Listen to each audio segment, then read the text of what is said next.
ইরানকে পারমাণবিক সক্ষমতা অর্জন থেকে বিরত রাখতে দ্বিতীয় মেয়াদে এসে আবারও সর্বোচ্চ চাপ নীতি প্রয়োগ করছেন মার্কিন প্রেসিডেন্ট ডোনাল্ড ট্রাম্প। কিছুদিন আগে দেশটির অর্থনৈতিক কাঠামোকে পুরোপুরি ভেঙে দিতে নানা ধরনের কঠোর বিধিনিষেধ আরোপ করে ট্রাম্প প্রশাসন। তেহরানের জ্বালানি তেলের ওপর নিষেধাজ্ঞা আরোপের পাশাপাশি ইরাকেও ইরানের বিদ্যুৎ সরবরাহ বন্ধ করে দিয়েছে ওয়াশিংটন।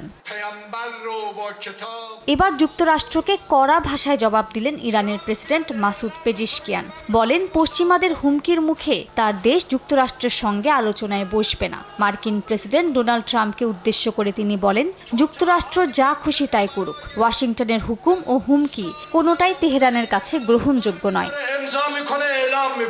পেজেশকিয়ানের এমন বক্তব্যের কিছুদিন আগে ইরানের সর্বোচ্চ ধর্মীয় নেতা আয়াতুল্লাহ আলী খামেনি যুক্তরাষ্ট্রের সঙ্গে আলোচনার সম্ভাবনা প্রত্যাখ্যান করে দেন। বলেন, ওয়াশিংটনের মূল উদ্দেশ্য শুধু ইরানের ক্ষেপণাস্ত্র কর্মসূচির উপর সীমাবদ্ধতা আরোপ নয়, বরং মধ্যপ্রাচ্যে তেহরানের প্রভাব কমিয়ে দেয়া।